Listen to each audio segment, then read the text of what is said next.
পাড়ায়।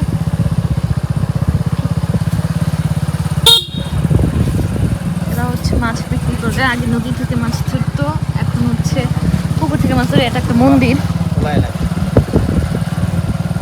কিন্তু আমরা হচ্ছে বইয়ে পড়ছি যেরকম, বা হচ্ছে তোমার হচ্ছে ভিডিও ডকুমেন্টারিতে যেরকম দেখি এরকম না।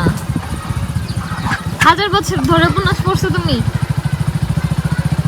সরি, 1000 বছর ধরে না, 1000 বছর ধরে তো নর্মাল। আর একটা আছে না পদ্মা নদীর মাঝি, পদ্মা নদীর মাঝিতে মাঝি পাড়ার যে বর্ণনা না, ওই রকম না। আসলে প্রযুক্তি অনেক বেশি উন্নত হয়ে গেছে, যার সর্বত্র যে বিল্ডিং টিল্ডিং আছে মাঝি পাড়াতে ভাবা যায়।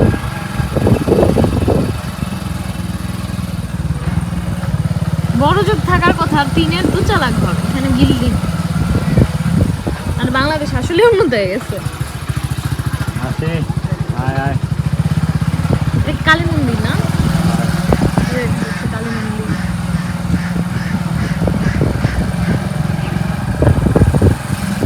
ও হ্যাঁ, এটা মানে মাঝিরা সবসময় তোমার কালীর ভক্ত হয়, কালী পূজা করে, তাই না?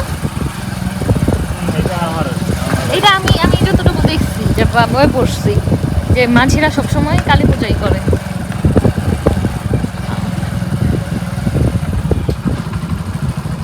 লিচু গাছ, লিচু নাই, লিচু থাকলে নেওয়া যেত।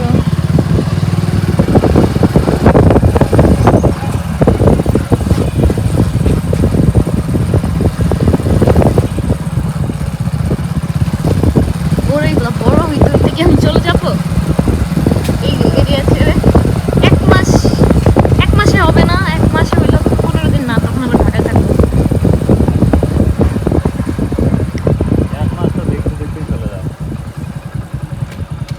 আমরা কি ব্যাক করবো? মাঝিপাড়া একটা বাড়িতে আসছি আমরা। কোথায় আসলেন?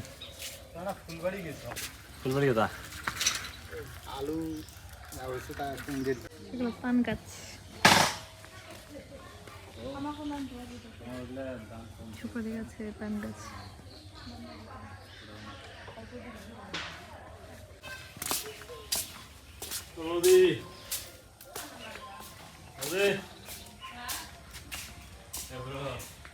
তুলসী মঞ্চ, পূজার স্থান। এটা হচ্ছে মাঝিপাড়া।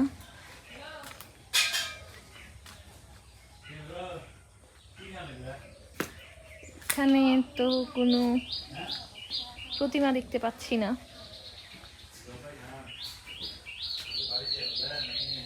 তুলসী পূজা রেগুলার করা হয় বোঝাই যাচ্ছে।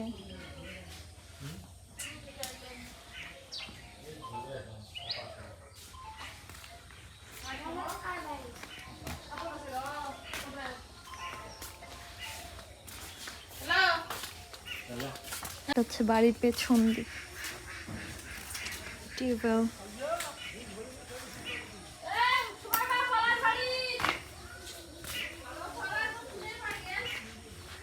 লাউ, আর এগুলো হচ্ছে ছোট ছোট সুপারি গাছ,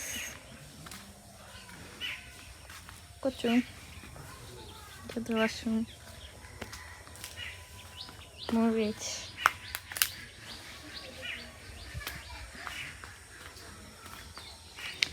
লেবু গাছ, বাট লেবু নেই।